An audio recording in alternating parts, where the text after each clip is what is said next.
Assalamualaikum warahmatullahi wabarakatuh. Salam sejahtera bagi kita semua.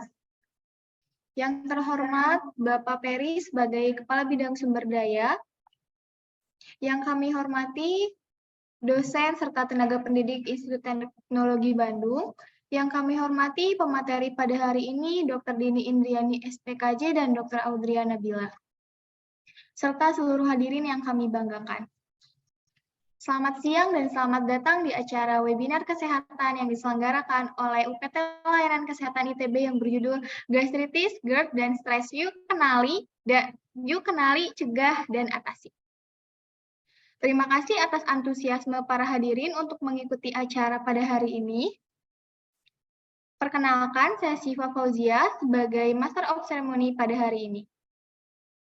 Hadirin sekalian, sebelum acara webinar ini dimulai, saya akan membacakan tata tertib acara terlebih dahulu. Seluruh peserta dimohon untuk mematikan mic selama pembicara memberikan materi. Pertanyaan dapat dituliskan di kolom chat. Jika diberikan kesempatan bertanya secara langsung, peserta dapat menggunakan fitur raise hand. Peserta dapat mengaktifkan mic dan bertanya secara langsung setelah dipersilakan oleh MC. Peserta wajib mengisi daftar hadir untuk dapat ikut serta dalam undian door prize. Peserta yang mendapat undian door prize akan dipanggil oleh MC dan wajib mengaktifkan mic untuk menjawab. Apabila peserta tidak menjawab, maka door prize akan diundi ulang. Hadirin yang berbahagia, untuk acara hari ini, mari kita berdoa menurut kepercayaannya masing-masing. Berdoa dimulai.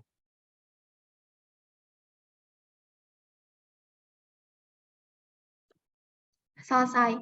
Semoga dengan pembacaan doa tadi, acara ini dapat berjalan dengan lancar dari awal sampai akhir acara. Kepada para hadirin, dipersilakan untuk mengisi daftar hadir yang telah tersedia di kolom chat. Untuk yang mengisi daftar hadir akan mendapatkan kesempatan mendapatkan door prize lebih banyak. Untuk webinar hari ini, kami ada dua narasumber, yaitu Dr. Audria Nabila dan Dr. Dini Indriani SPKJ. Untuk profil narasumber yang pertama ada Dr. Audria Nabila, lulusan kedokteran Universitas Pajajaran pada tahun 2016 dan 2017. Beliau pernah bekerja di Rumah Sakit Dr. Abdul Rifai, Kalimantan Timur, dan untuk saat ini beliau bekerja menjadi dokter umum di Klinik Pratama ITB. Beliau juga aktif di organisasi Atlas Medical Pioneer, dan Dr. Audria sudah bergabung dengan kami. Hai dok. Halo Mbak Syifa. Setelah berkenalan dengan pembicara pertama, mungkin dari hadirin sekalian ada yang sudah pernah bertatap muka langsung dengan Dr. Audria saat berobat di Klinik Pratama ITB. Selanjutnya, materi pertama tentang gastritis dan GERD akan disampaikan oleh beliau. Kepada yang kami hormati, Dr. Audria dipersilahkan.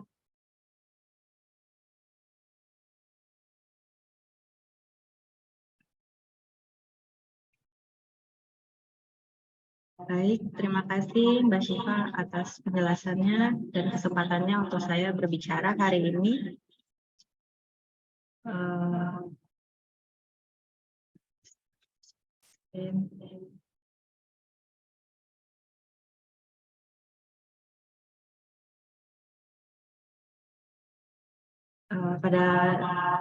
Assalamualaikum warahmatullahi wabarakatuh. Saya Dr. Audria, dokter umum di Klinik Pratama ITB.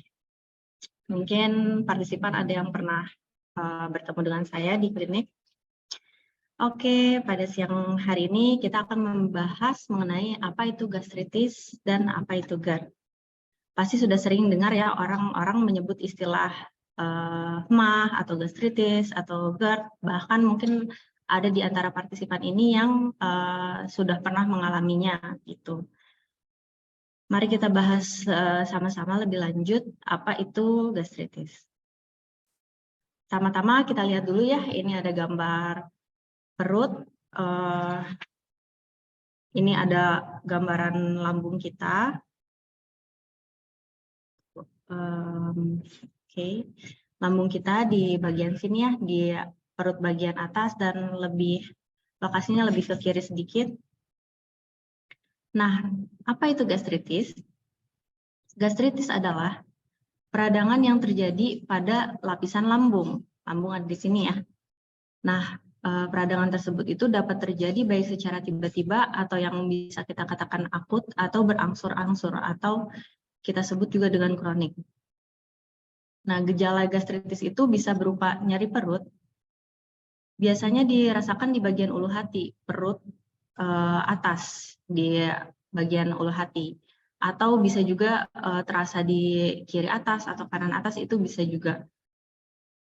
Dan biasanya nyerinya ini bisa dirasakan oleh penderita itu saat makan, sebelum makan, atau sesudah makan.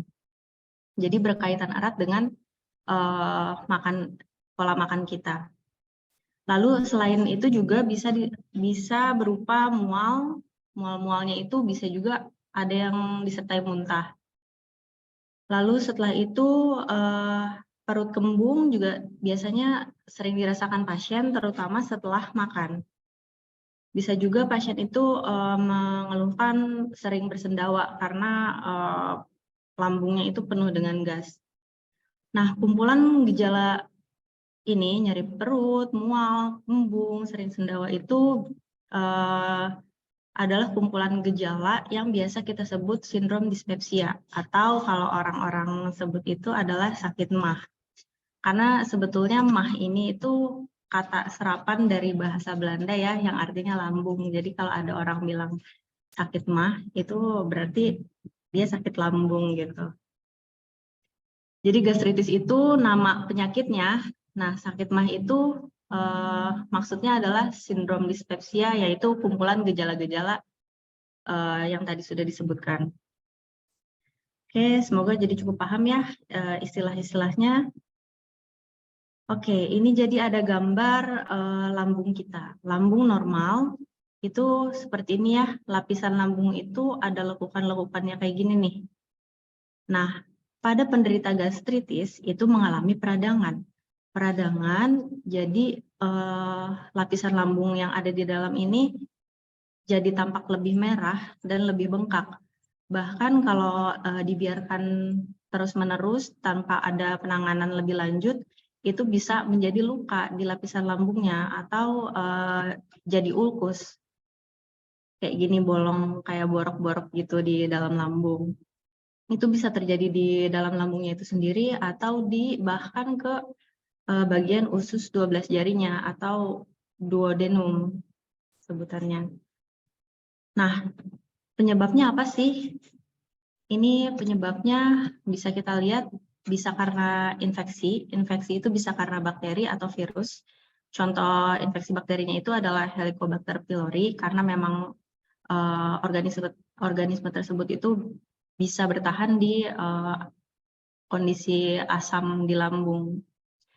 Lalu obat-obatan tertentu seperti obat penahan rasa sakit, contohnya NSAID, kortikosteroid, atau aspirin, itu bisa menjadi penyebab juga. Lalu penyakit berat, maksudnya itu kayak stroke, cedera kepala berat, atau shock. Itu bisa menjadi penyebab gastritis juga atau bahkan luka di lambung. Nah, stres di sini itu maksudnya stres yang diakibatkan oleh penyakit berat tersebut. Lalu ada juga penyebabnya itu karena alkohol atau penyalahgunaan obat-obat atau zat terlarang.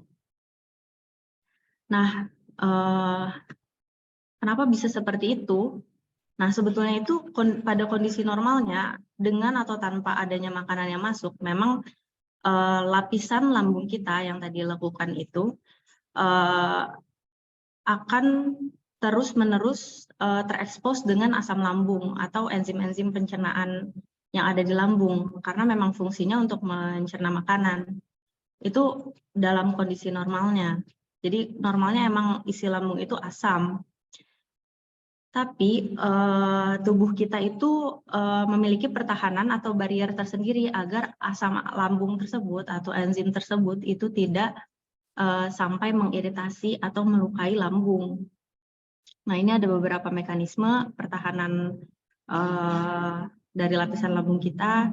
Yang pertahanan awal itu adalah adanya lapisan lendir atau lapisan mukus yang memang diproduksi oleh sel-sel di lambung kita. Itu untuk melindungi secara langsung dari asam lambung dan enzim-enzim pencernaan. Lalu ada juga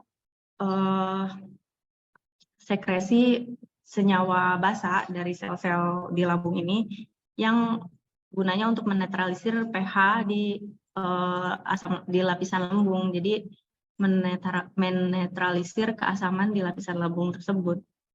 Juga ada sirkulasi darah dan persyarafan, itu juga untuk membantu mempertahankan barier ini. Juga ada di sini itu prostaglandin yang sama untuk mempertahankan pertahanan lapisan lambung kita. Barier ini dipertahankan oleh yang namanya prostaglandin. Ini berperan penting juga dalam mekanisme pertahanan. Nah, lalu kita kaitkan lagi ke penyebab dari gastritis tersebut. Nah, jadi kan kondisi asam di lambung itu sebetulnya memang untuk membunuh mikroorganisme, ya bakteri ataupun virus yang masuk lewat makanan atau minuman yang kita konsumsi. Nah, kecuali beberapa organisme saja ya seperti Helicobacter pylori ini karena dia bisa bertahan dalam kondisi asam. Itu makanya dia bisa menginfeksi lapisan lambung. Lalu ada obat-obatan penahan rasa sakit seperti NSAID kortikosteroid itu kan biasanya bekerja untuk menghambat kerja dari prostaglandin, obat-obat tersebut. Padahal prostaglandin di sini itu berperan penting ya untuk menjaga ketahanan barier ini. Jadi karena kerjanya itu dihambat, nah pertahanan lambung pun jadi terganggu, otomatis bisa jadi terganggu. Makanya kalau misalkan kami dokter mau memberikan obat-obat penahan rasa sakit, mau non-steroid atau steroid, pasti kita tanya ke pasiennya, ada riwayat sakit mah atau tidak gitu. Kalau memang ada riwayat, biasanya kita tambahkan juga obat untuk yang mengurangi produksi asam lambung, karena dengan fungsi bariernya itu melemah, ya kita kurangi asam lambungnya agar tidak terjadi iritasi ataupun sampai luka. Seperti itu. Nah, kalau penyakit berat ini biasanya berhubungan dengan sirkulasi darah yang dikurangi ke bagian lambung, karena memang tubuh kita ini kalau ada stres atau penyakit berat akan lebih difokuskan terhadap penyakit tersebut dari mulai sirkulasi. Jadi ke lambungnya kurang sehingga bisa mengganggu barrier ini. Lalu alkohol. Kalau alkohol itu memang pada dasarnya dia akan merusak lapisan ini gitu. Karena dia juga basah ya. Itu. Dan penyalahgunaan obat-obat terlarang juga masih bisa merusak langsung ke lapisan lambungnya. Gitu, jadi paham ya, makanya selain meradang juga bisa sampai terjadi luka atau ya ulkus yang tadi kita sebut, borok gitu di lambung, karena begitu dia rusak terus-menerus nggak ditangani bisa jadi luka. Gitu. Lalu ada faktor resiko yang dapat mendukung kondisi gastritis ini atau faktor pemicu kejadian gastritis ini. Contohnya yang pertama adalah usia. Karena semakin bertambahnya usia, tentu saja fungsi tubuh kita itu akan menurun. Makanya pertahanan tubuhnya juga akan menurun. Jadi lebih rentan untuk adanya kejadian gastritis. Lalu kebiasaan merokok jelas bukan hanya di lambung saja, merokok ini akan merusak sistem tubuh kita mau di jaringan manapun, karena rokok kan mengandung zat-zat toksik atau racun dan radikal bebas dan segala macam, itu memang akan merusak jaringan manapun.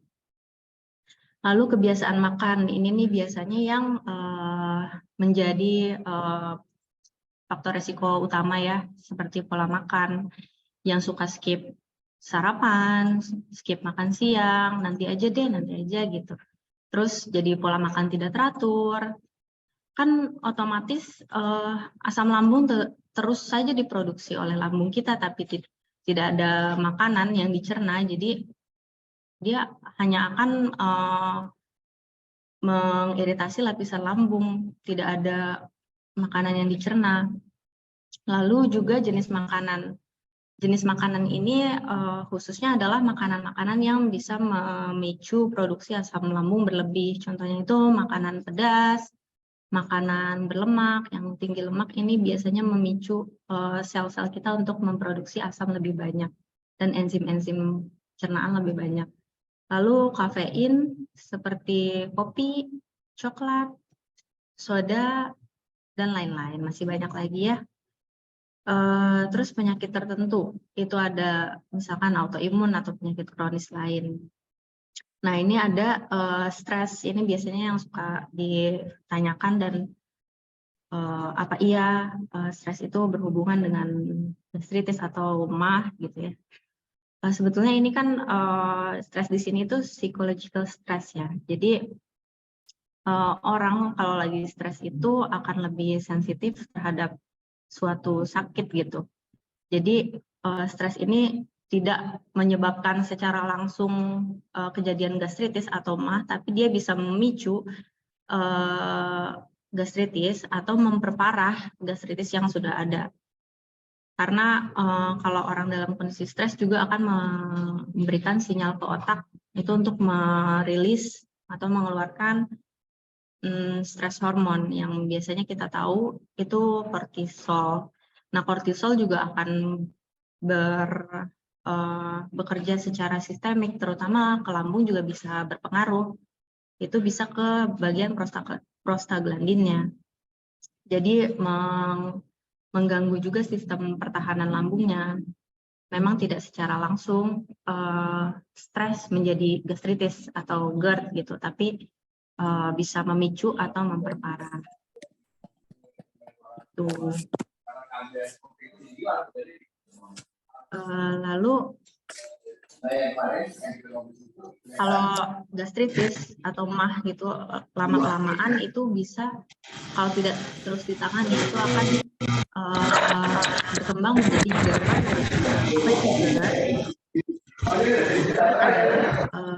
Gastro, singkatan dari gastroesophageal reflux disease. Nah, ini tuh terjadi ketika otot sphincter esofagus bawah di bagian sini itu mengalami gangguan atau melemah, sehingga isi lambung itu bisa naik ke esofagus atau terjadi proses reflux. Dari lambung reflux ke esofagus. Nah, kondisi ini juga dapat menyebabkan peradangan pada esofagus atau disebut juga esofagitis. Esofagus itu adalah saluran yang menyambungkan rongga mulut dengan lambung. Jadi ya sepanjang ini esofagus. Gitu. Oke, faktor risiko dari GERD itu kurang lebih sama dengan gastritis ya. Jadi intinya faktor-faktor yang dapat mencetus, menyebabkan atau memperparah dari fungsi fungsi lower esophageal sphincter itu yang tadi ada di sebelah sini. Jadi faktor-faktor yang bisa mengganggu kerjanya otot tersebut. Nah, kecuali ini nih, obesitas dan kehamilan ini karena memang ada tekanan dari perut bawah yang menyebabkan si lambungnya itu tertekan ke atas sehingga otomatis isi lambung pun bisa naik ke atas. Bisa lebih cenderung naik ke atas dan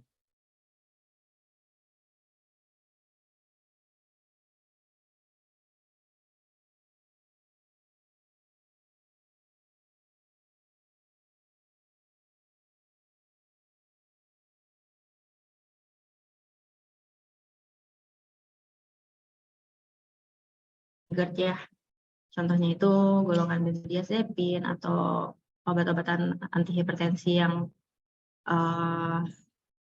seperti nifedipin, amlodipin, seperti itu, dan beberapa obat asma juga bisa.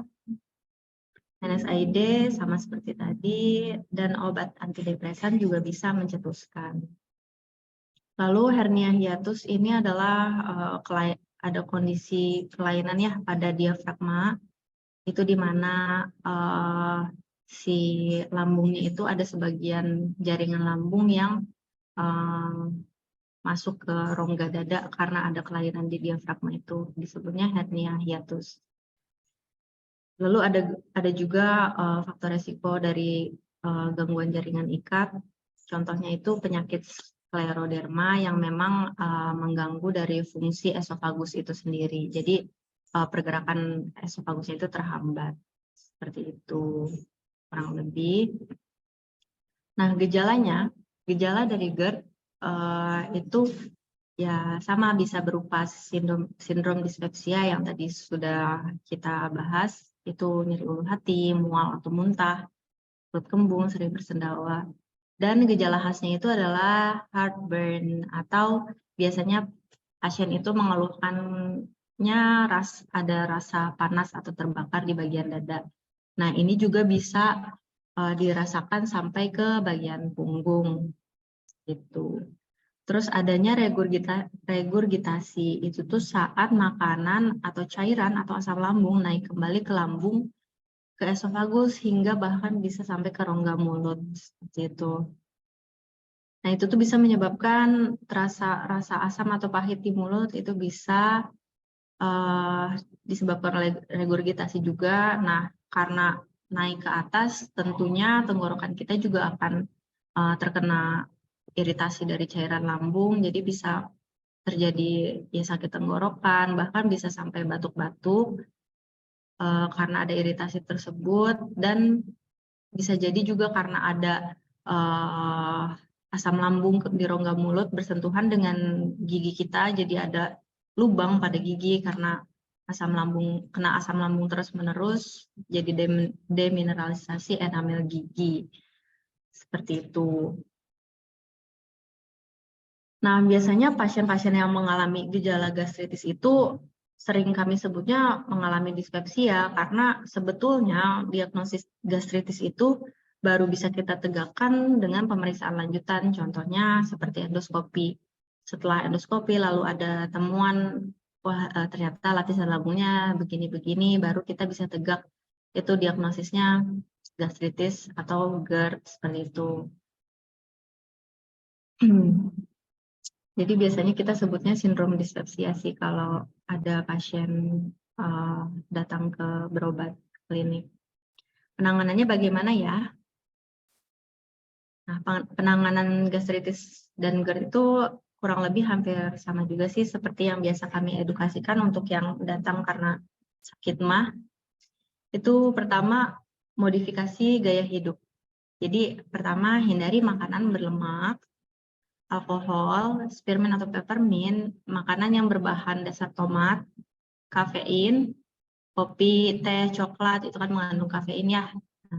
Makanan-makanan ini juga selain dapat memicu produksi asam lambung yang berlebih, dapat mengganggu fungsi dari si otot sphincter esofagusnya tersebut, atau makanan yang refluksogenik sebutannya. Lalu hindari makanan asam karena dapat mengiritasi lambung, yaitu tentu saja karena lambung sudah asam, kita makan asam lagi bertambah asam kondisi di lambungnya. Lalu minimalisasi reflux atau heartburn, itu terutama jika ada yang terdapat masalah tidur karena GERD. Jadi kalau penderita itu sampai ada gangguan tidur karena GERD, itu bisa diubah kebiasaan tidurnya pakai bantal yang lebih tinggi agar posisi kepala kita atau kerongkongan itu lebih tinggi dari posisi lambung. Terus yang paling penting adalah hindari makan sebelum tidur. Jadi kurang lebih ya 3 jam sebelum waktu tidur tuh udah nggak makan lagi, karena kita membiarkan makanan itu diproses atau dicerna oleh lambung dulu sebelum kita tidur. Kalau belum dicerna kan kondisi lambung masih penuh ya, jadi meningkatkan potensi untuk terjadinya GERD. Lalu jika indeks massa tubuh atau IMT penderita GERD itu termasuk kategori overweight atau obes, seperti yang tadi faktor risikonya itu kurangi berat badan dan mulai kebiasaan olahraga rutin. Itu akan membantu gejalanya. Nah, selain modifikasi gaya hidup, tentunya ada obat-obatan yang bisa membantu menetralisir atau menghambat sekresi dari asam lambung tersebut. Contohnya, yang pertama adalah dari golongan proton pump inhibitor atau PPI, kita sebutnya itu mungkin yang punya sakit mah sudah familiar dengan obat-obatannya, itu ada omeprazol, lansoprazol, esomeprazol, pantoprazol, rabeprazol, pokoknya yang golongan zol-azol ini golongan PPI namanya. Lalu yang kedua ada histamin reseptor antagonis atau kita bisa sebut antihistamin. Itu sama untuk menghambat sekresi asam lambung juga. Contoh obatnya ada simetidin, ranitidin, famotidin, dan nizatidin. Biasanya ini bisa dibeli ya ke apotek. Tapi kalau udah ada obat yang cocok nih, misalkan biasanya kami persilahkan pasien untuk beli sendiri untuk dosis pematannya. Lalu ada juga selain yang menghambat sekresi asam lambung, ada obat-obatan yang gunanya itu menetralisirkan asam di lambung dari golongan antasida. Ada contoh obatnya itu ada Milanta, Promac, Polisilen, itu yang sering penderita juga pakai, itu menetralkan asam lambung secara langsung karena mengandung basa ya. Itu. Oke, selanjutnya ada obat-obatan yang melindungi lapisan lambung atau sebutannya itu cytoprotective agent. Contohnya adalah sucralfate, ini bentuknya sirup, sering juga diisikan untuk yang sakit MA, bismut, juga untuk melindungi lapisan lambung. Lalu ada prostaglandin analog, ini sebagai yang membantu prostaglandin di tubuh kita. Contohnya itu misoprostol. Seperti itu. Oke, nah semoga paham ya mengenai gastritis atau GERD yang sudah dijelaskan. Nah, kebetulan nih sekarang kan lagi bulan Ramadan ya, jadi banyak mungkin yang berpuasa dan ada juga beberapa pasien yang bertanya tuh di klinik yang memang memiliki GERD itu, gimana dok kalau saya berpuasa gitu. Nah,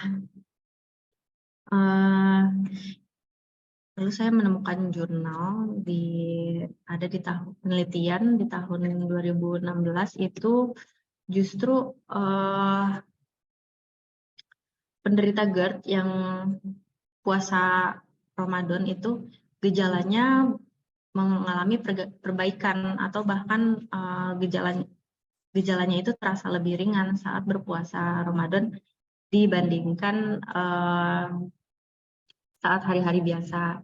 Hal ini mungkin disebabkan karena jenis makanan atau minuman yang terbatas ya yang dikonsumsi selama puasa itu, karena kan nggak bisa jajan siang-siang mungkin ya, jadi nggak ada ngopi tuh di siang hari, terus yang biasa ngerokok nggak merokok di siang hari, seperti itu. Terus jajanan-jajanan yang biasa dibeli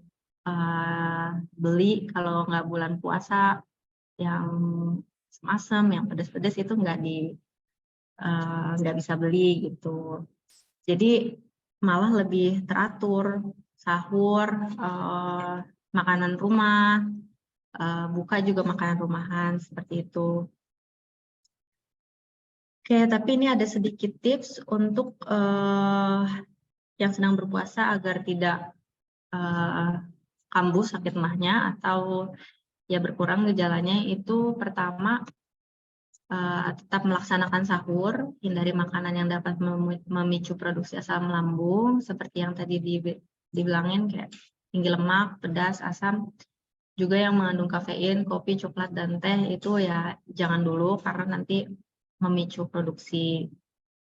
Lalu tidak menunda berbuka puasa, jadi waktunya buka ya silahkan makan, tapi makan secukupnya secara perlahan, jadi jangan langsung banyak karena nanti langsung menerima banyak makanan dalam satu waktu, lambungnya jadi kepenuhan, bengkak gitu. Jadi muncul lagi gejalanya kembung, begah, dan bisa jadi mual seperti itu. Dan jangan lupa tetap ada protein pada menu makanan. Jadi jangan bukanya tuh cuma karbohidrat aja atau lemak aja, gorengan aja kayak gitu ya jangan. Tetap ada karbohidrat, protein karena memang dibutuhkan dan kerjanya si asam lambung dan enzim-enzim itu ya untuk mencerna zat-zat ini, protein, karbohidrat kayak gitu. Jadi tidak muncul gejala mahnya. Lalu hindari langsung berbaring setelah makan.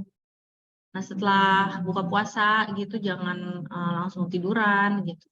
Terus beri jeda setidaknya 3 jam setelah waktu makan untuk tidur.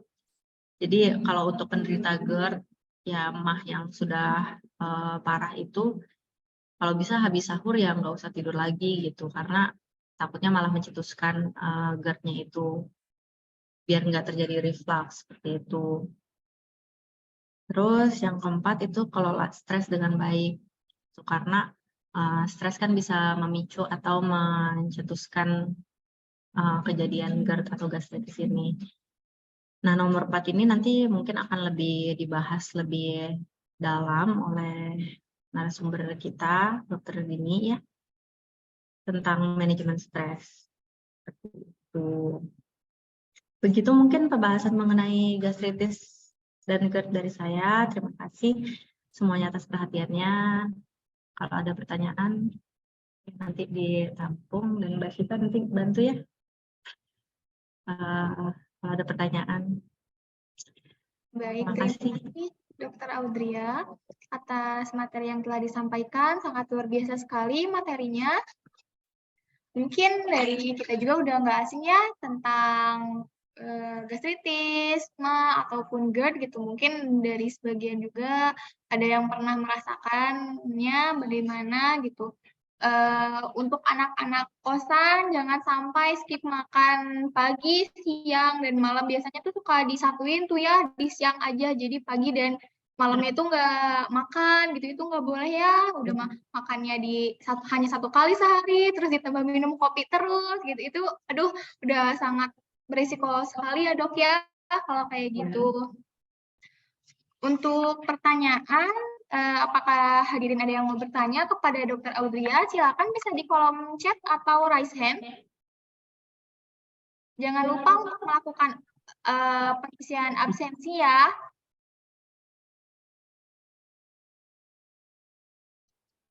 Untuk yang bertanya nanti akan mendapatkan door prize lebih banyak lagi. Kan ada yang bertanya dari Karina Ramadhani.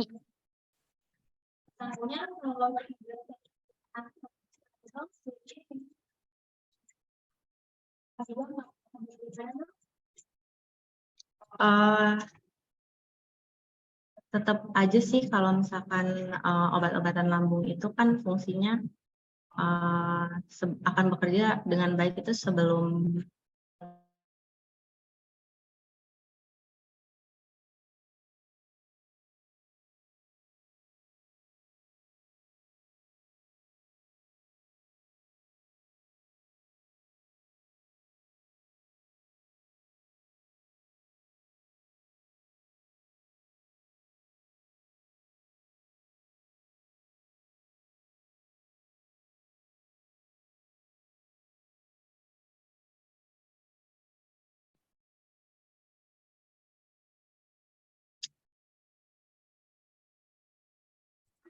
Ini nggak bisa masuk ke eta apa?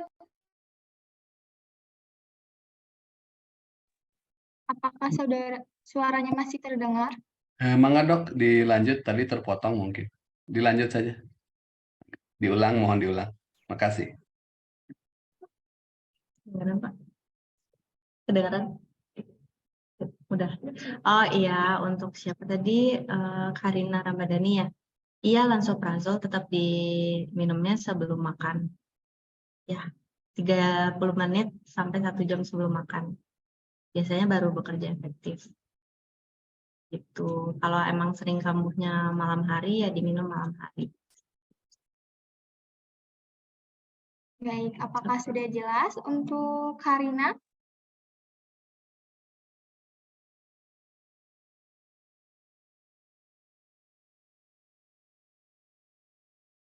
Kalau sudah jelas, lanjut next. Next pertanyaannya. Silakan kepada Bapak Salman yang telah raise hand. Suara Salman kedengaran dengan jelas tidak ya? Mohon izin. Ya, apakah sudah terdengar dengan jelas? Halo? Halo, iya. Iya, gimana? Oke. Perkenalkan dok, saya Salman dari SBM gitu ya, mahasiswa. Mohon izin untuk tanya apakah GERD ini itu adalah bisa menjadi penyakit turunan gitu. Dan kalau misalnya kita udah sakit GERD gitu, apakah itu bisa disembuhkan gitu? Karena kan ada penyakit yang ketika udah sakit itu nggak pernah bisa disembuhkan, paling cuma diminimalisir gitu kan resikonya. Itu aja, terima kasih, mohon untuk segala salah dan kurangnya. Oh ya, Salman, terima kasih pertanyaannya. Tadi apakah GERD itu diturunkan ya? Sebetulnya GERD itu kalau memang masalahnya karena disfungsi tadi otot yang sphincter esophagus itu memang ada turunannya kelainan di otot itu, ya bisa jadi diturunkan karena itu kan kelainan struktur anatomis ya. Nah, tapi kalau yang disebabkan oleh pola makan atau pola hidup itu nggak diturunkan kayak gitu. Terus apa tadi kalau udah kena GERD ya, kalau udah kena GERD itu ya itu tadi, kalau GERD itu biasanya kita menegakkan diagnosisnya kan dengan endoskopi juga ya, karena ada sambil dilihat juga si struktur sphincter esofagusnya tuh bagaimana kondisinya. Nah, itu kalau nggak ditangani atau diubah pola hidupnya akan jadi lebih parah. Yang tadi saya bilang bisa menyebabkan esofagitis atau peradangan di esofagus tersebut dan malah jadi ada luka di esofagus. Itu tuh bisa berkembang lagi jadi adanya kanker, itu bisa jadi. Jadi sebetulnya bukan sembuh secara total ya, kecuali emang belum terjadi kejadian kayak esofagitis atau luka luka atau perubahan struktur esofagus, itu masih bisa dikendalikan istilahnya. Jadi diminimalisir gejalanya dan supaya nggak tercetus lagi gimana sih GERD-nya itu gitu. Oke, tadi kan kalau misalnya itu diturunkan, kita dapat itu kalau misalnya tadi ada kesalahan atau kegagalan dari fungsi anatomis. Tapi kalau misalnya kita sebagai orang tua ke anak itu berarti bisa diturunkan ya dok, kalau misalnya itu emang dari anatomisnya bukan dari pola hidupnya ya. Kalau dari anatomis aja, karena itu kan Ada kelainan anatomi. kromosom ya, genetik. Oke, baik. Terima kasih dok. Baik, bagaimana Bapak Salman? Apakah sudah jelas? Alhamdulillah sudah Mbak, terima kasih. Baik, terima kasih. Kita ke pertanyaan selanjutnya. Dari Fitria Miftasani, sedang trending di Twitter tentang sahur dengan Oralit. Jadi menurut salah satu dokter, sahur itu cukup dengan air putih dan Oralit, makan berat sekali tentang buka puasa. Bagaimana pandangan dokter? Oke, terima kasih Fitria. Ini pertanyaannya, walaupun saya tidak buka Twitter, baru tahu kalau ada trending tentang ini. Jadi pertama, ini nggak akan saya rekomendasikan untuk orang-orang yang memiliki penyakit GERD atau gastritis atau MAH ya, karena dari pola makan aja kan tidak baik gitu, karena tetap dibutuhkan karbohidrat dan protein dan serat-serat dari sayuran seperti itu tetap butuh, nggak bisa hanya dengan Oralit. Oralit itu kan hanya ini ya, elektrolit aja gitu. Terus yang kedua, Oralit itu takarannya harus benar loh. Kalau misalkan kita mau nyeduh Oralit 1 saset itu kan dibilangnya tuh untuk cairan 200 mililiter ya. Nah itu tuh harus benar 200 mili, nggak bisa pakai aqua botol terus sasetannya cuma 1, nggak bisa. Itu nggak akan bekerja sebagaimana mestinya Oralit bekerja. Bisa jadi hipotonik atau hipertonik cairannya malah gitu. Ya lebih baik ya air putih biasa aja atau air kelapa juga mengandung elektrolit yang bagus gitu untuk tubuh kita. Kecuali kalian bisa menakar oralitnya itu dengan benar, ya mungkin nanti puasanya itu jadi lebih kuat gitu karena tidak akan ada dehidrasi atau gimana. Tapi ya jangan salah kalau misalkan nanti oralitnya terlalu kental atau airnya kurang, terus malah jadi hipertonik larutannya, jadi malah cepat haus gitu. Itu sih, Fitria. Terima kasih dok, sudah cukup. Baik, terima kasih. Selanjutnya satu pertanyaan terakhir dari Rian. Beberapa kasus GERD menyebabkan kematian mendadak. Kira-kira itu kenapa ya, Dok? Beberapa kasus GERD menyebabkan kematian mendadak. Itu mungkin bukan GERD ya, karena GERD secara langsung tidak akan menyebabkan kematian. Itu mungkin karena heartburn ini kan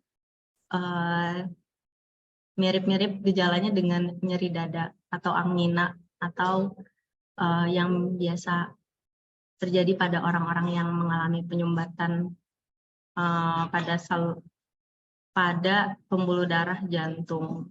Nah, mungkin disalahartikan sebagai GERD, padahal itu adalah serangan jantung gitu. Itu yang membuat kematian mendadak. Kalau GERD nggak ada yang secara langsung akan membuat kematian mendadak.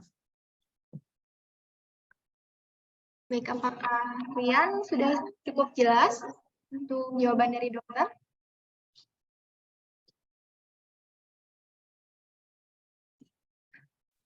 Cukup, Mbak. Baik, terima kasih. Untuk pertanyaan yang lain nanti akan dibahas jika waktunya masih memungkinkan ya. Dari pertanyaan-pertanyaan yang tadi dapat disimpulkan kalau MA itu bukan penyakit turunan ya, kecuali dari anatominya. Untuk sahur harus tetap makan makanan bergizi dan tidak boleh sembarangan untuk membuat minuman oralit ya. Dan untuk GERD tidak langsung menyebabkan kematian. Setelah itu, setelah sesi pertanyaan ini, ada sesi door prize, yang door prize ini di mana akan bisa dipandu selama kegiatan ini berlangsung. Sebelum kegiatan door prize, mari kita sesi foto bersama dulu untuk Bapak Ibu hadirin sekalian. Silakan dibuka dulu kameranya ya.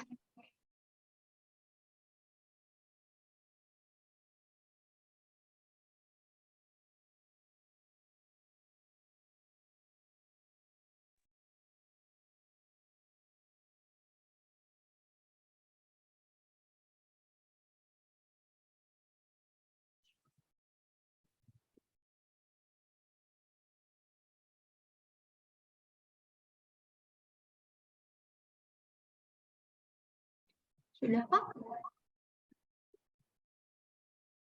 Untuk slide pertama, silakan dibuka semuanya. Dan berikan senyum terbaiknya.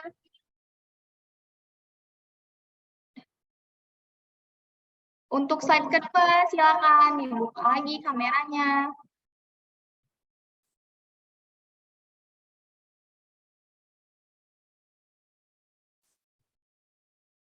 Slide ketiga, selanjutnya.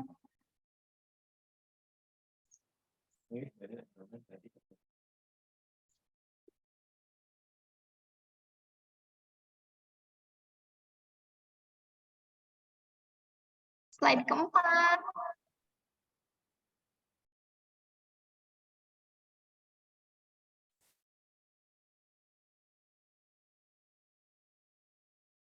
kelima.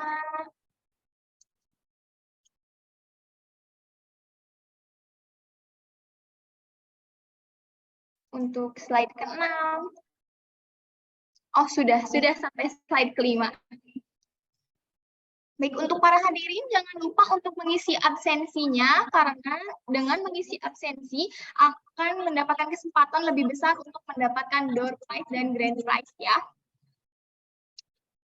Untuk sesi pengundian door prize di sesi tanya jawab Dr. Audria, kita akan mengundi 2 pemenang.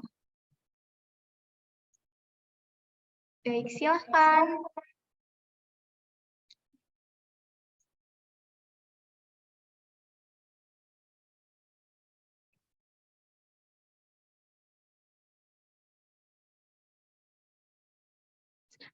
Harap sabar ya, karena banyak yang mengisi daftar hadir. Untuk linknya akan di-share kembali. Silakan yang belum mengisi.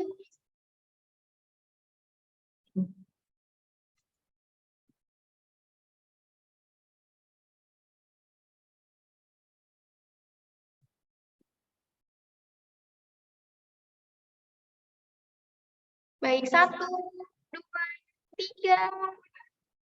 Siapakah pemenangnya? Wah, selamat kepada Rian, ada Adinata.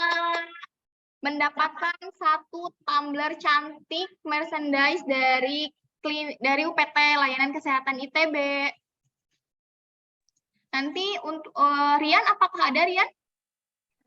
Ada Mbak. Ada, Bukan silakan. Adila. Dibuka mic-nya. 1, 2. Ya.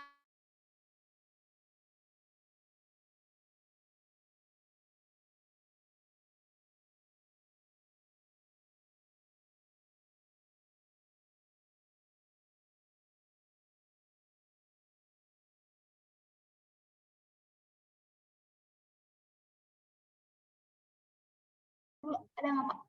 Rian ada. Ada. Terima kasih. Ya, terima kasih Mbak. Apakah ada Rian? Hadir Mbak, Oh, hadir. hadir. Mohon maaf. Iya, Rian, selamat mendapatkan 1 tumbler cantik. Dan Ya, terima Rian, kasih. apakah berada di sekitar UPT Layanan Kesehatan ITB? Kebetulan sekarang lagi nggak di Bandung, Kak. Oh, baik. Nanti untuk Lagi tumblernya penelitian. bisa diambil di klinik Pratama ya. Oh iya, baik, baik Kak. Terima kasih. Selanjutnya kita undi untuk door prize yang kedua. Silahkan. 1, 2, 3.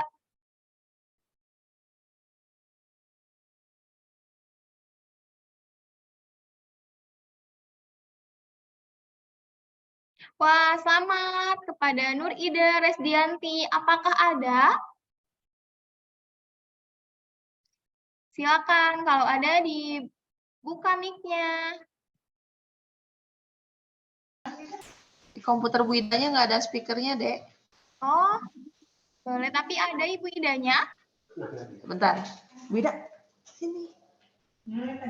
Bentar. Bu Ida, hadir. Kebetulan seorangan. Halo, ada. Ini saya Ibu Ida. Halo, Ibu Ida. Halo, Ibu Ida. Selamat mendapatkan 1 tumbler cantik juga Terima dari kasih. UPT Layanan Kesehatan ITB. Nanti untuk tumblernya bisa diambil di klinik Pratama ya, Ibu. Oh iya, ya. Terima kasih. Sama-sama, Ibu.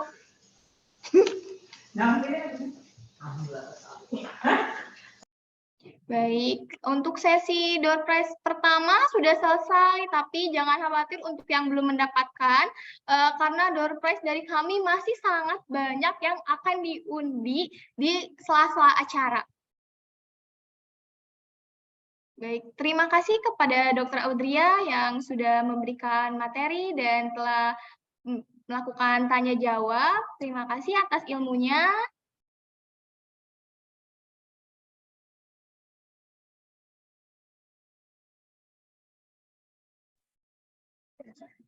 Belum kita lanjutkan kepada narasumber yang kedua, kami UPT Layanan Kesehatan ITB memiliki klinik Pratama di Jalan Ganesha nomor 15A. Kami melayani layanan pengobatan untuk sivitas akademik, dosen, tenaga pendidik, dan mahasiswa, dan masyarakat umum. Kami menyediakan subsidi pembayaran untuk para pegawai mahasiswa. Selain itu, kami melayani pasien BPJS yang sudah terdaftar di klinik Pratama ITB yang tentunya banyak sekali manfaat yang akan didapatkan oleh pengguna BPJS. Kami memiliki layanan poli umum, poli gigi, layanan laboratorium, dan layanan farmasi. Untuk info-info tentang klinik Pratama ITB dapat dilihat di web kami yang akan ada di kolom chat. Untuk reservasi online juga dapat dilakukan di web kami.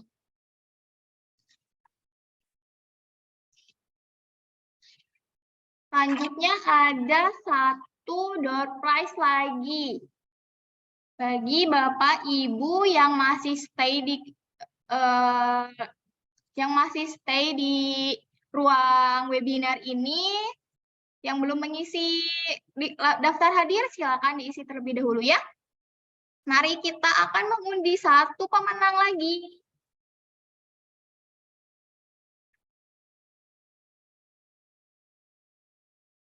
Hadiahnya akan lebih bagus, lebih banyak tentunya.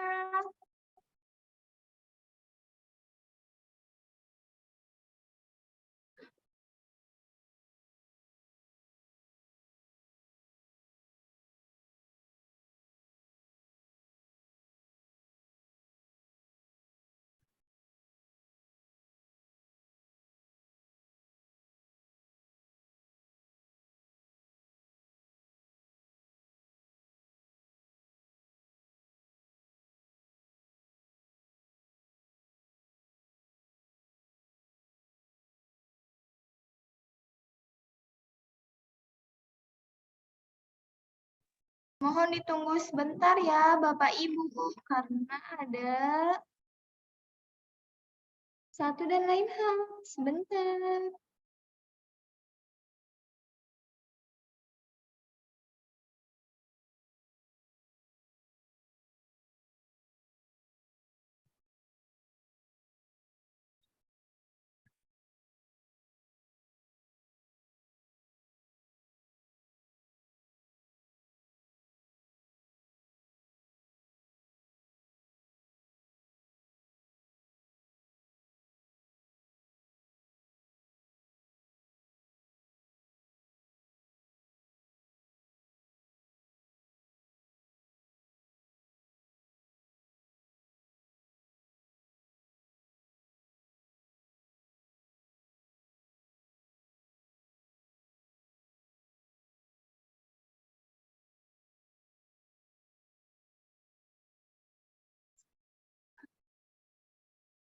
Baik, kami akan undi dari sini. Ditunggu.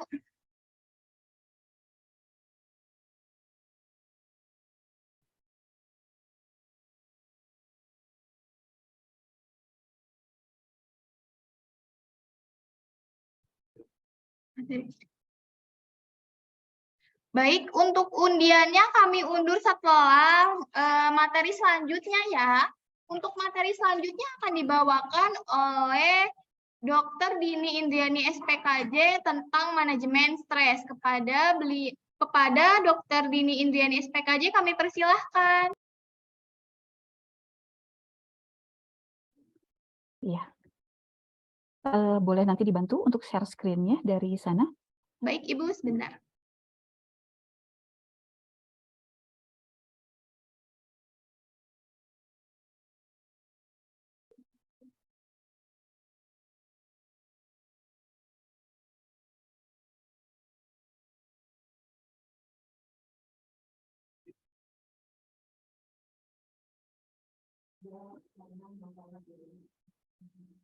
Apakah sudah terlihat?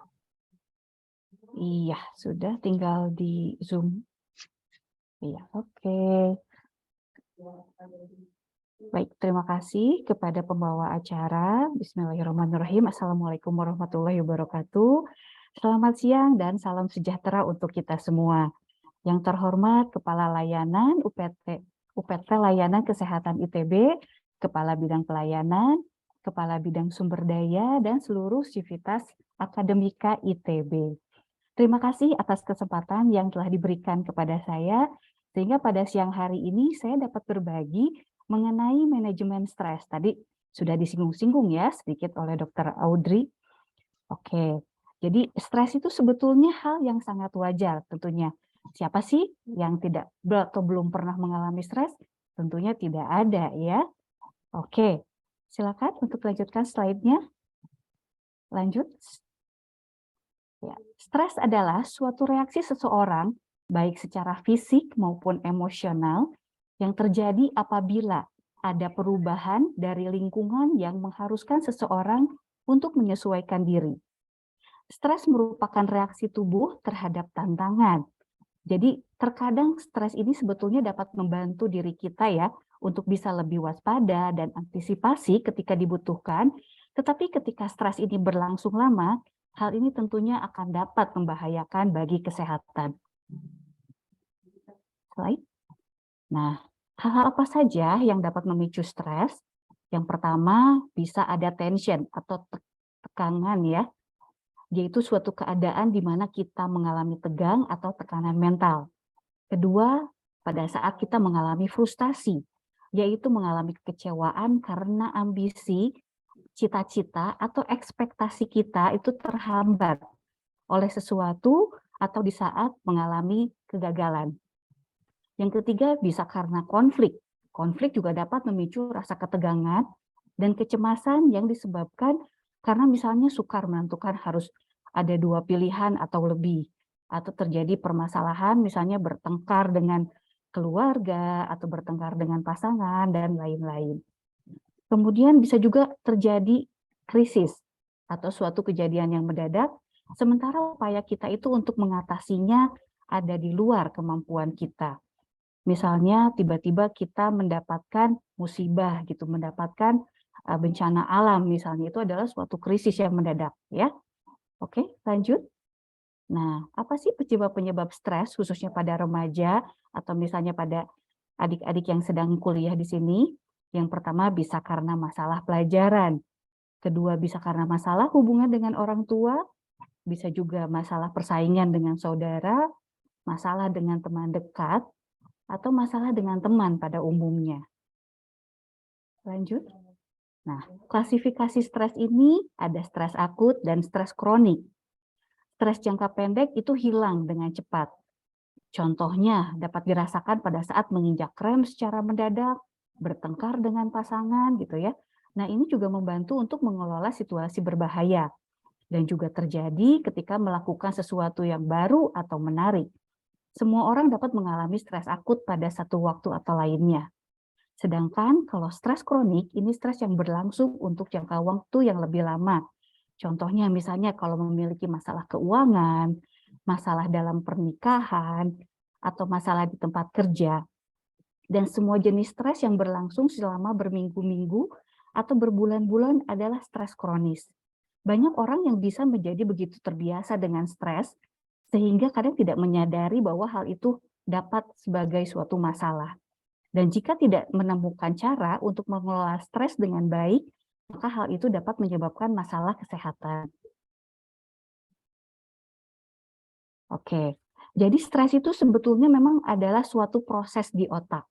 Stresor, yaitu suatu masalah yang dihadapi, yang didengar, yang dilihat, dialami, akan menyebabkan otak mengeluarkan hormon stres yang namanya kortisol tadi ya, yang sudah dibahas.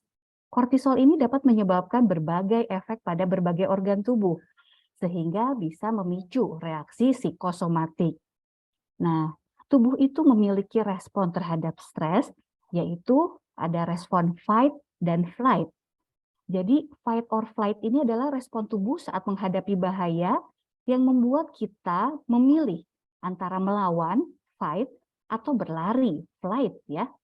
Nah, tubuh yang mendeteksi ancaman akan membuat adanya perubahan hormon dan fisiologis, sehingga kita pun secara cepat akan berpikir untuk mempertahankan diri. Respon stres tersebut secara instan akan menyebabkan terjadinya perubahan hormonal dan fisiologis. Perubahan tersebut kemudian akan mengalami berbagai perubahan fisiologis yang dapat kita alami, seperti adanya detak jantung yang menjadi cepat, peningkatan aliran darah ke otot, atau kemampuan pendengaran menjadi meningkat, lebih sensitif gitu ya. Lalu bisa juga adanya persepsi tubuh terhadap rasa sakit pun berkurang saat menghadapi ancaman tertentu. Nah, gejala-gejala apa saja yang dapat ditimbulkan akibat stres? Bisa ada gejala emosi, fisik, kognitif, dan perilaku. Gejala emosi yang pertama tadi, rasa frustasi. Kemudian suasana hati bisa berubah, rasanya sulit menenangkan pikiran karena sudah overthinking ya. Kemudian rasa kesepian, bingung, dan bisa menyebabkan hilang kendali. Selanjutnya gejala fisik, itu bisa rasanya badan kita menjadi terasa lemas, sering sakit kepala, lalu adanya gangguan pencernaan, menyebabkan gangguan tidur, jantung berdebar-debar, nyeri otot, dan lain-lain. Sedangkan untuk gejala kognitifnya bisa menimbulkan rasa pesimis, sering lupa, kadang membuat keputusan yang tidak baik, serta ada pikiran yang negatif.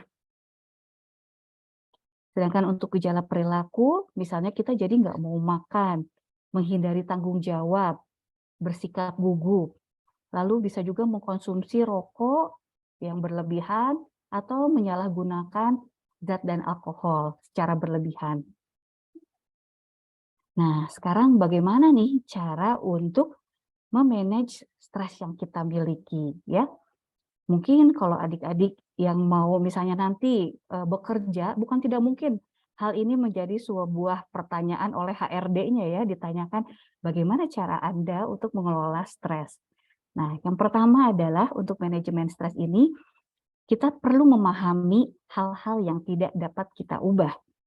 Nah, misalnya kita menerima bahwa kita tidak mungkin mengubah hal-hal tertentu, dan memungkinkan untuk melepaskan atau merelakan dengan tidak terpancing amarah.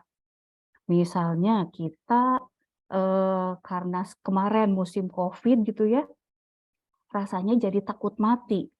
Yang namanya kematian itu adalah sebuah hal yang nggak bisa kita ubah, yang tidak bisa kita kendalikan gitu ya. Oleh karena itu, kita belajar untuk menerima bahwa kemarin misalnya memang terjadi sebuah pandemi COVID, dan yang perlu kita lakukan adalah berupaya sebaik mungkin untuk menjaga kesehatan diri kita. Seperti itu. Next. Berikutnya adalah hindari situasi yang dapat memicu stres. Ya, kalau bisa memang kita menyingkirkan ya sumber stres dari diri kita. Misalnya kalau bertengkar dengan keluarga, kita bisa pergi sejenak dulu, misalnya keluar rumah untuk mencari angin segar misalnya.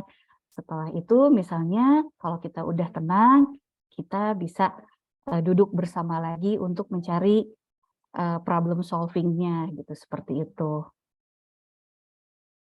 Yang ketiga, berolahraga rutin. Jadi melakukan aktivitas fisik setiap hari ini sebetulnya adalah cara termudah dan terbaik untuk mengatasi stres. Karena pada saat kita berolahraga, otak itu akan melepaskan hormon yang membuat kita merasa nyaman, yaitu endorfin ya. Hal ini juga dapat membantu untuk melepaskan energi atau frustasi yang menumpuk. Misalnya, kalau kita rasanya contohnya pengen marah, kemudian pengen mukul sesuatu, nah kita bisa alihkan kelebihan energi kita itu dengan misalnya memukul samsak tinju gitu, seperti itu ya, atau kita bisa berlari atau melakukan jalan kaki sehingga pikiran kita akan terdistraksi, sehingga nanti kita tidak terus-menerus memikirkan hal tersebut gitu, seperti itu.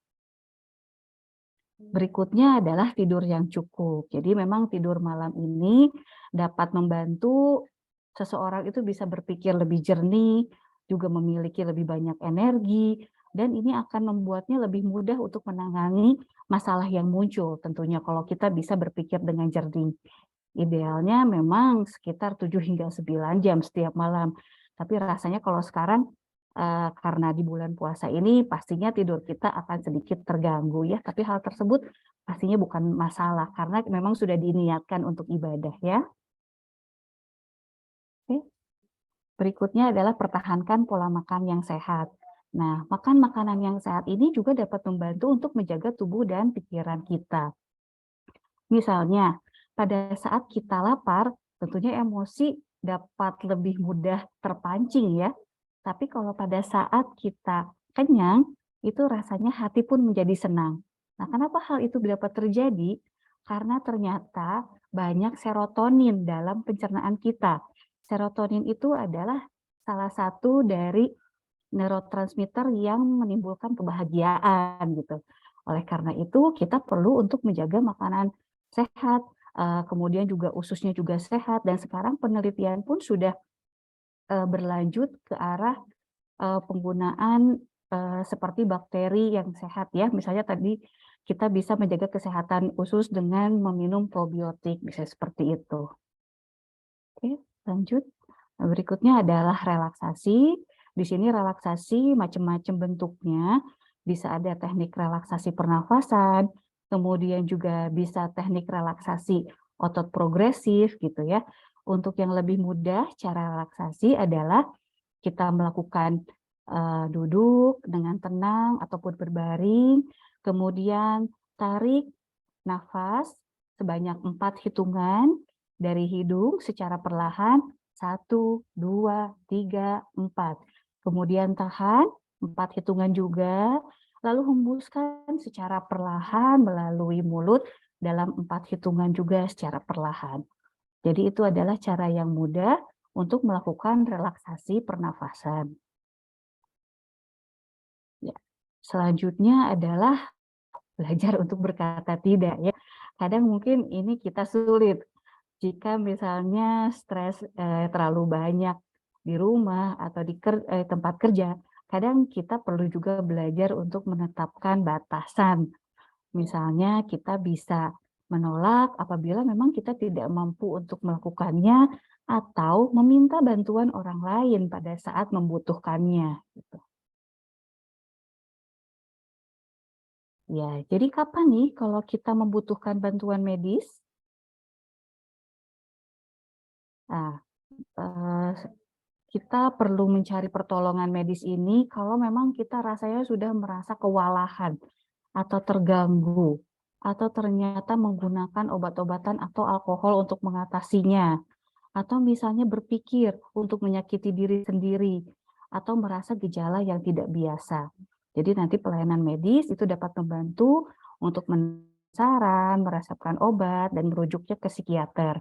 Jadi tidak perlu takut untuk ke psikiater gitu ya, karena cara-caranya pun tidak selalu dengan obat gitu.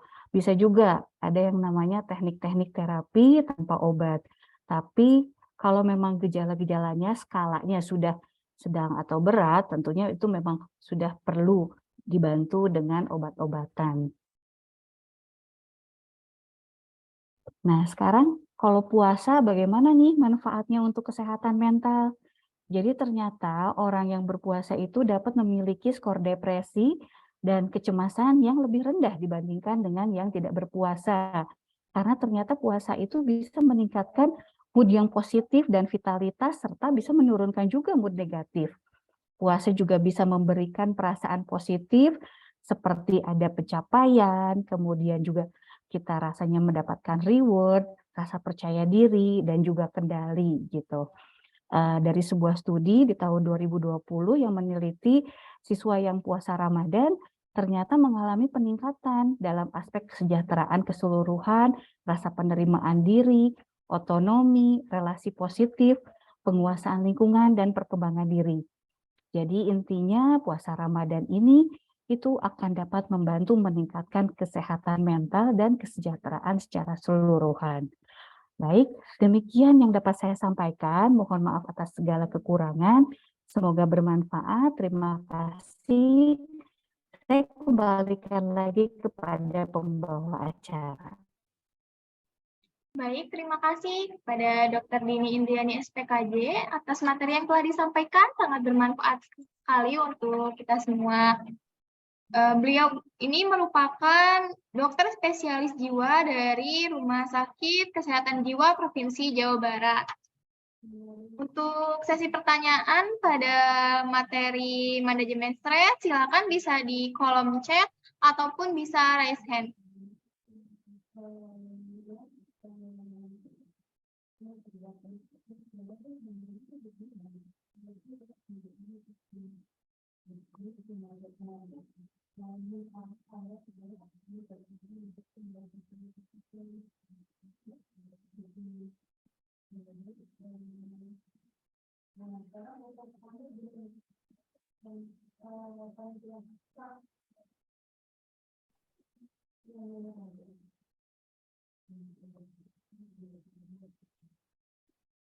Baik, dari Ibu Tita Rosita, yang suka tiba-tiba perut kembung dan nafas agak sesak, apakah mungkin itu salah satu efek dari stres? Baik, terima kasih atas pertanyaannya Ibu Tita. Jadi kadang kalau kita misalnya tiba-tiba merasakan perut terasa begah, kembung gitu ya, rasanya nafas juga jadi agak sesak, mungkin dicek dulu ya, apakah pada saat itu misalnya kita memang sedang dalam suatu kondisi dalam tekanan ataupun lagi memikirkan sesuatu kah gitu ya, ataukah misalnya memang habis makan tertentu gitu. Nah, itu juga bisa kan ya. Jadi penyebabnya bisa dua, bisa memang fungsional, memang ada gangguan dari lambungnya, tapi bisa juga memang ada efek dari stresnya. Karena tadi kan kalau stres itu hormon kortisolnya akan keluar. Kortisol di sini yang akan menyebabkan asam lambung untuk berproduksi lebih banyak gitu, sehingga bisa menyebabkan rasa kembung di perut gitu, rasa tidak nyaman di perut, kemudian juga rasa tidak enak pada dada gitu, seperti itu. Jadi memang perlu dikaji terlebih dahulu apa yang terjadi pada saat itu gitu. Demikian Mbak Syifa. Baik, terima kasih Dr. Dini atas jawabannya kepada Ibu Tita. Apakah sudah jelas?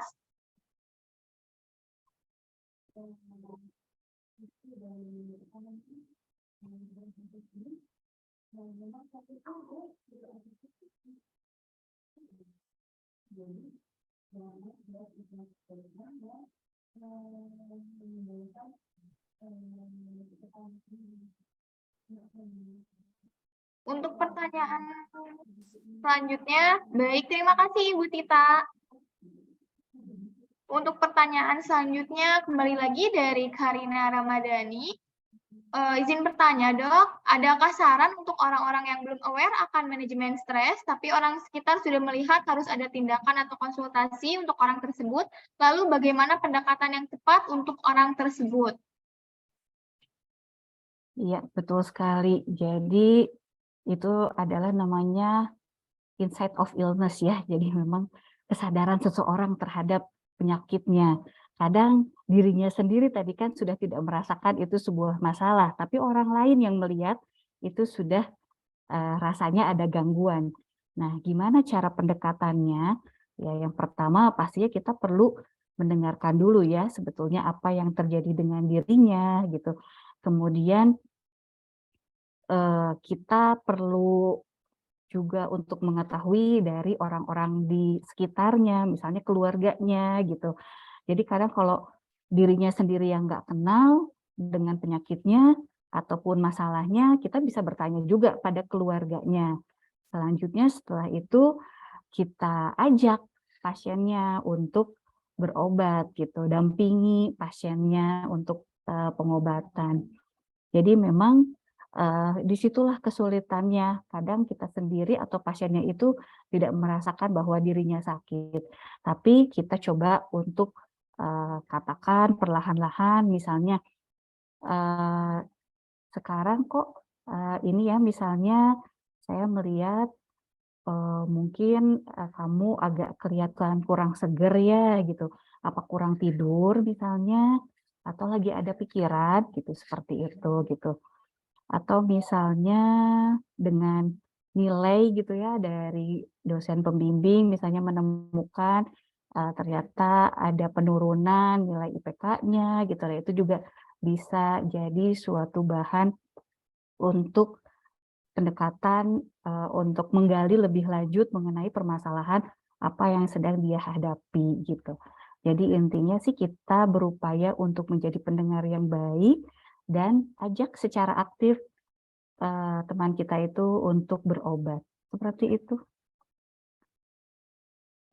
Baik, terima kasih Dok atas jawabannya. Pada Karina, apakah sudah jelas? Sudah, makasih ya dokter. Iya, jadi kalau yang namanya pertolongan pertama itu pada kesehatan mental ada yang namanya look, listen, and link gitu ya. Jadi kita setelah melihat, kita dengarkan lebih lanjut keluhannya dan kita coba hubungkan dengan pusat kesehatan. Seperti itu. Baik. Satu lagi Dok, pertanyaan dari Ibu Yani Siti Mulyani. Apakah ada makanan yang dapat mempengaruhi atau menyebabkan stres? Dan apakah ada makanan yang dapat meringankan stres? Ya, jadi kalau untuk makanan itu sebetulnya kita anggap tuh relatif aman ya gitu. Jadi kalau yang mempengaruhi itu misalnya kalau makan pedas itu katanya bisa meningkatkan neurotransmitter juga gitu, neurotransmitter seperti serotonin, dopamin gitu. Itu rasanya bikin jadi bahagia. Makanya dengan makan itu kenapa sih kalau orang yang lagi stres tuh kadang katanya larinya ke makanan ya. Nah, karena memang dari makanan itu orang lain tuh bisa menjadi lebih bahagia gitu, bisa meringankan stresnya. Tapi kalau makanan yang lebih memperberat stres gitu ya, kalau misalnya orang tersebut punya penyakit tertentu ya, kalau misalnya setelah makan durian atau misalnya daging kambing gitu kan, itu menyebabkan tekanan darahnya jadi naik. Nah, salah satunya itu juga nanti bisa bikin jadi lebih marah-marah gitu, seperti itu. Baik, terima kasih Dok. Kepada Ibu Yani, apakah sudah jelas? Terima kasih dok. Tadi sebetulnya pengen tanya apakah mitos kayak misalnya kalau makan coklat gitu lebih memberikan relaksasi kayak gitu-gitu dok. Sebenarnya bisa juga atau memang hanya balik lagi ya tergantung ke kesehatan yang bersangkutannya ya. Iya, tapi memang betul kalau seperti coklat itu memang bisa membuat tenang gitu. Tadi karena dalam coklat itu kan mengandung seperti zat apa ya, theobromine gitu ya atau kafein gitu yang bisa menimbulkan ketenangan gitu, seperti itu. Bikin jadi semangat lagi. Contohnya kalau kita minum kafein gitu ya, itu kan stimulan ya, kenapa kita bisa jadi terjaga, kita bisa jadi semangat lagi. Ya tadi, karena kandungan dari kafein itu bisa menstimulasi.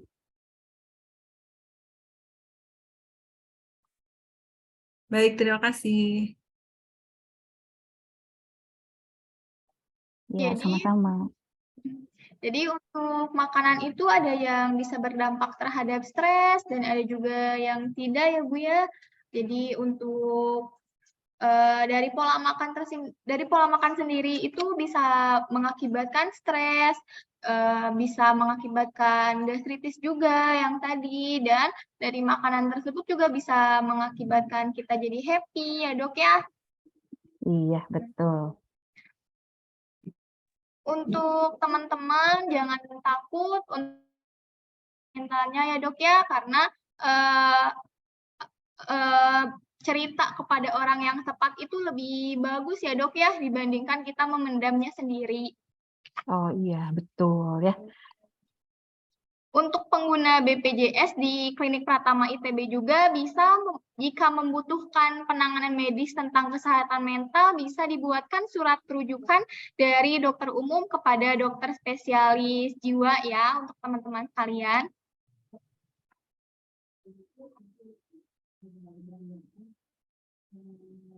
Terima kasih kepada Dr. Dini Indriani SPKJ atas materi yang telah disampaikan dan terima kasih telah menjawab pertanyaan-pertanyaan dari teman-teman kita semua.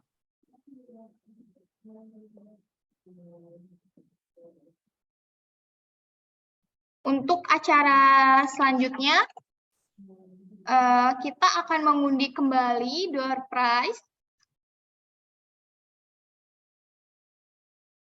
Bagi yang belum mengisi link absensi, silakan diisi terlebih dahulu untuk mendapatkan door prize-nya.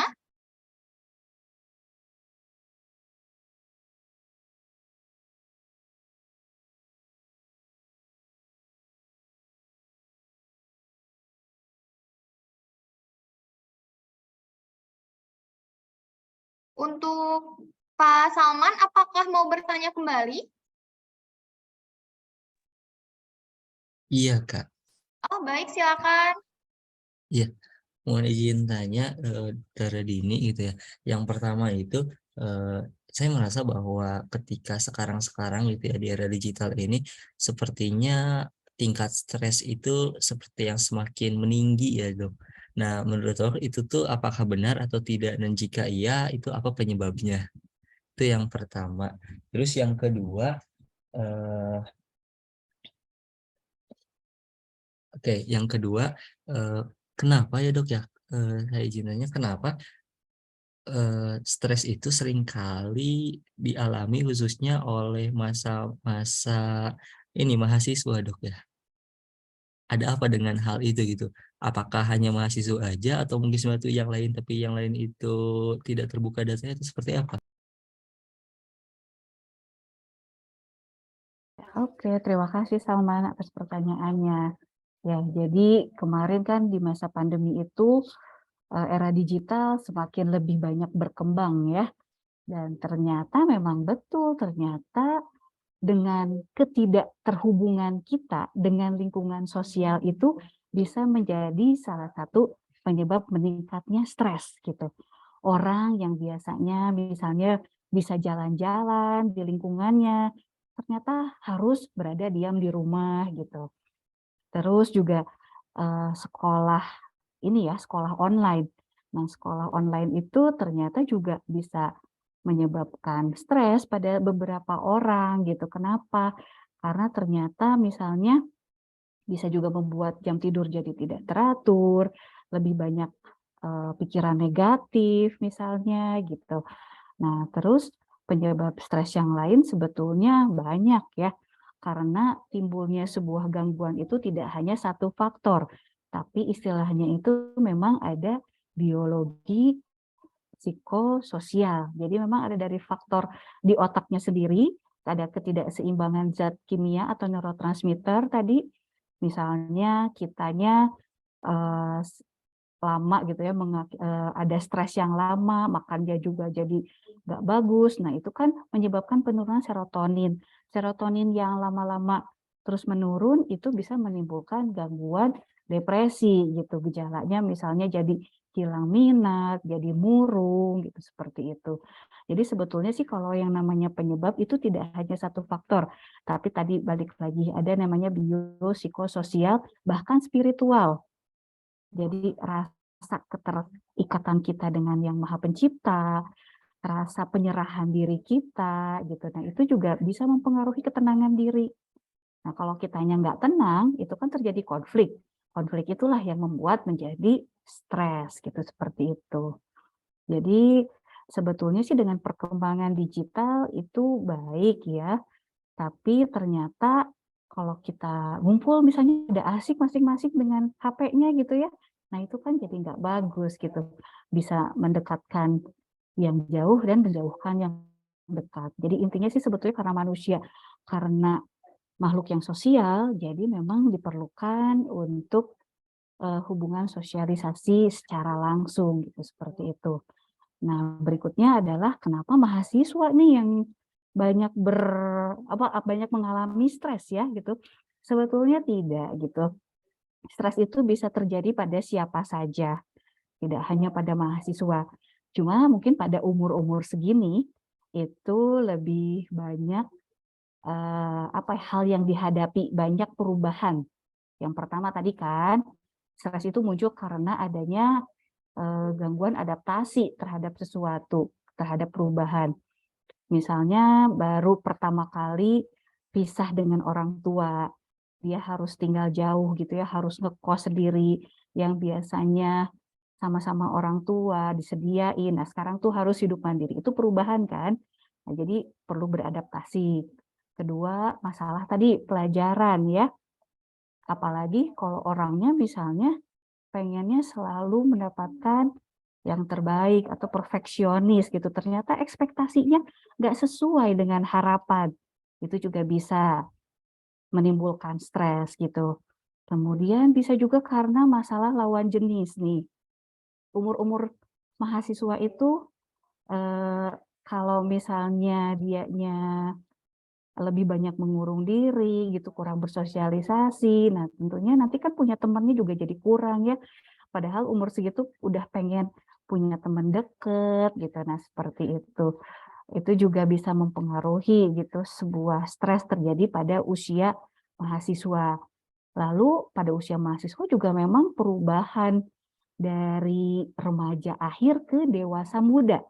Nah, tentunya di situ akan lebih banyak perubahan hormonal juga di sini berpengaruh gitu ya.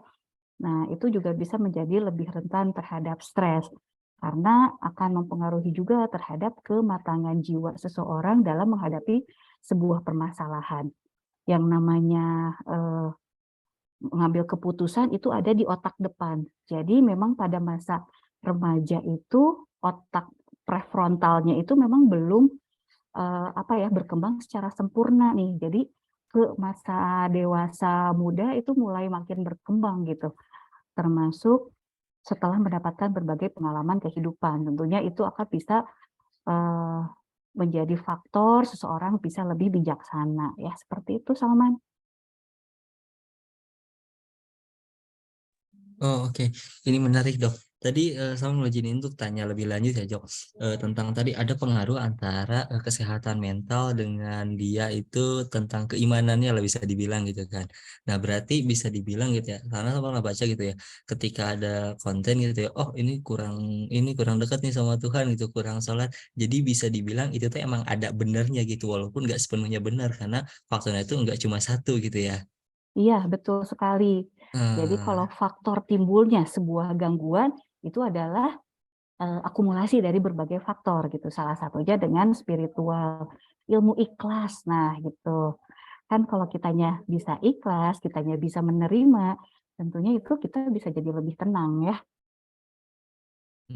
Ya, menarik. Makasih Dok untuk Iya. jawabannya. Mohon maaf atas segala salah dan kurangnya. Wassalamualaikum warahmatullahi wabarakatuh. Ya, terima kasih pertanyaannya, Salman. Terima kasih kepada Salman atas pertanyaannya yang menarik dan terima kasih kepada Dokter Dini yang sudah menjawab dengan sangat luar biasa sekali ya Dok ya. Ya, terima kasih.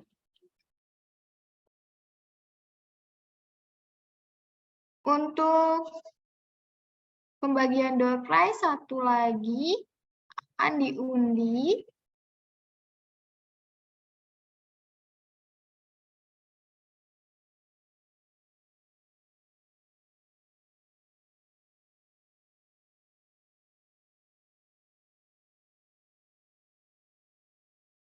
Satu, dua, tiga.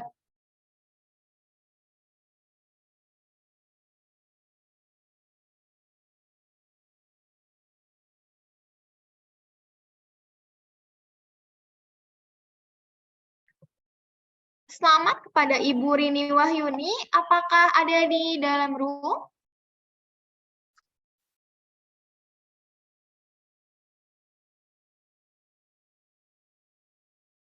Apakah bisa dibuka kameranya? Ada.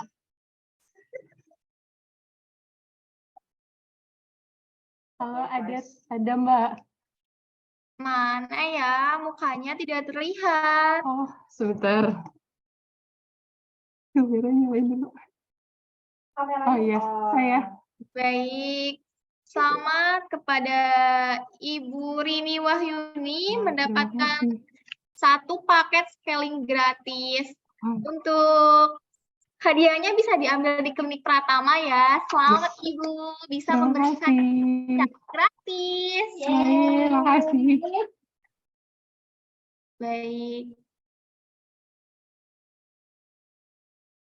Untuk hadiah selanjutnya yang bisa menjawab pertanyaan dari dokter akan mendapatkan hadiah menarik juga. Silakan kepada Dokter Dini.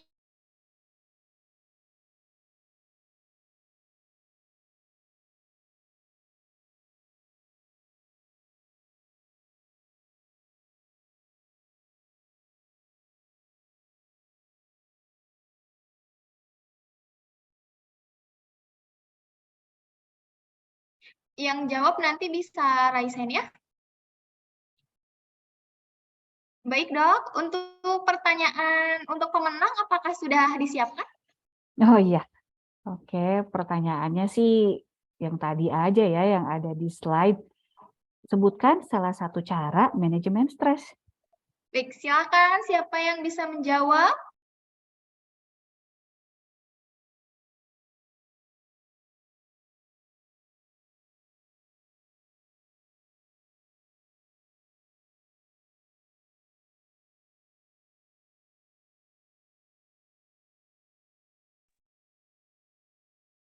Oh, silakan kepada LPIK Iren.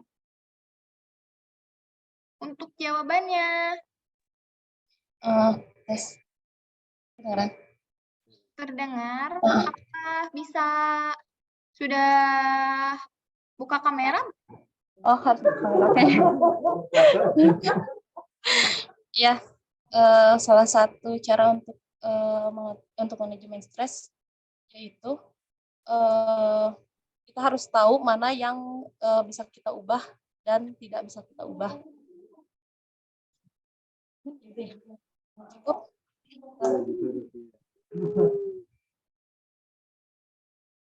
Cukup. Sudah cukup? Iya, terima kasih. Jawabannya Bagaimana betul. dok? Jawabannya betul. Wah, alhamdulillah. Selamat karena jawabannya sudah betul dan sudah disetujui oleh dokter. Maka Mbak Iren berhak mendapatkan satu voucher makan gratis di warung pasta. Untuk voucher makannya nanti bisa diambil di Klinik Pratama ya. Selamat Alhamdulillah. makan. Mbak Iren. Terima kasih.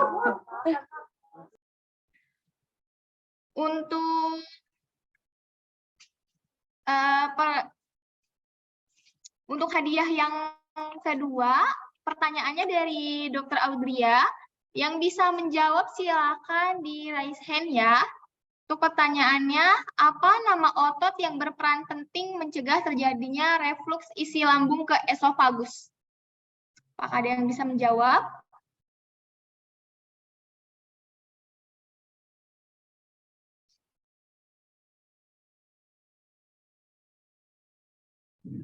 Adakah yang bisa menjawab? Tadi sudah dijelaskan oleh Dr. Audria pada saat pemberian materi. Adakah yang bisa menjawab? Dok, ini nggak ada yang... Oh, ada yang raise hand. Karina, silakan Karina. Karina ini sangat interaktif sekali. Kita tadi bertanya dan sekarang jawab, silakan Karina.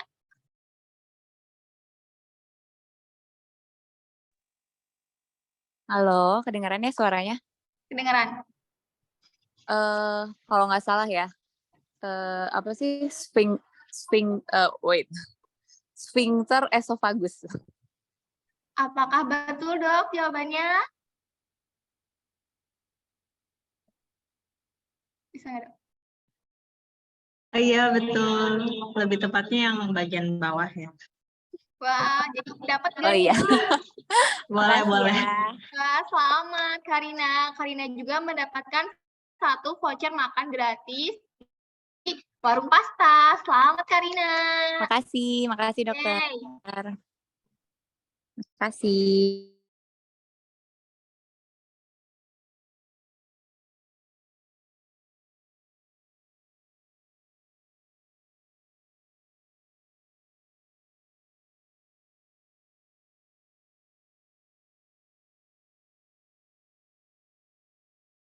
Sudah. Aku di unmute ya tadi.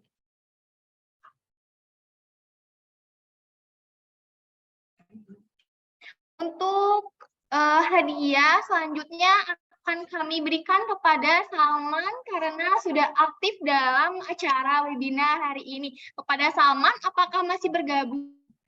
Masih Mbak. Halo, Assalamualaikum. Waalaikumsalam. Ya, Mas Salman akan mendapatkan 1 paket EKG di Klinik Pratama ITB ya. Selamat. Terima kasih sudah menjadi peserta yang aktif di acara webinar hari ini. Terima kasih kembali.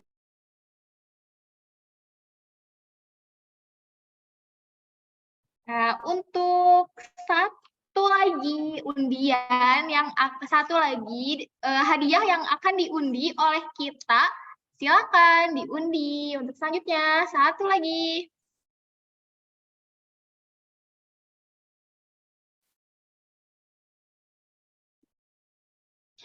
Ini hadiah terakhir. Siapakah yang akan mendapatkannya?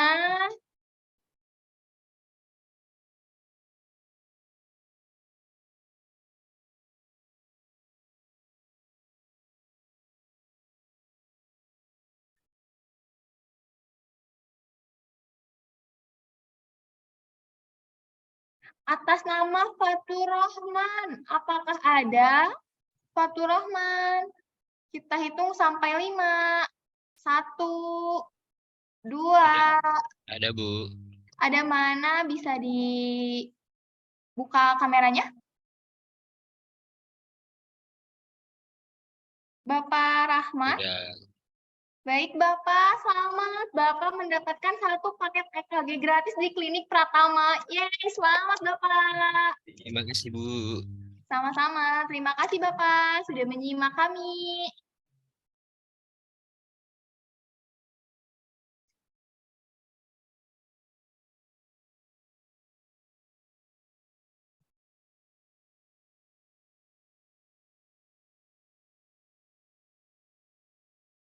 Beresin.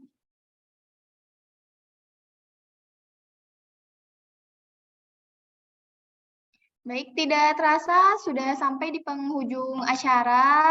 Terima kasih kepada para peserta yang sudah hadir dan menyimak kami sampai acara selesai. Terima kasih kepada pemateri yang luar biasa, kepada Dr. Audria dan kepada Dr. Dini SPKJ. Terima kasih karena telah memberikan materi yang bermanfaat dan menjawab pertanyaan-pertanyaan dari para peserta. Terima kasih kepada hadirin yang sudah mengikuti acara kami dari awal sampai akhir. Saya Syifa, mewakili UPT Layanan Kesehatan ITB. Mohon maaf bila terdapat kekurangan dan kesalahan saat acara berlangsung. Kami pamit undur diri, sampai bertemu di acara webinar selanjutnya. Wassalamualaikum warahmatullahi wabarakatuh. Terima kasih. Waalaikumsalam.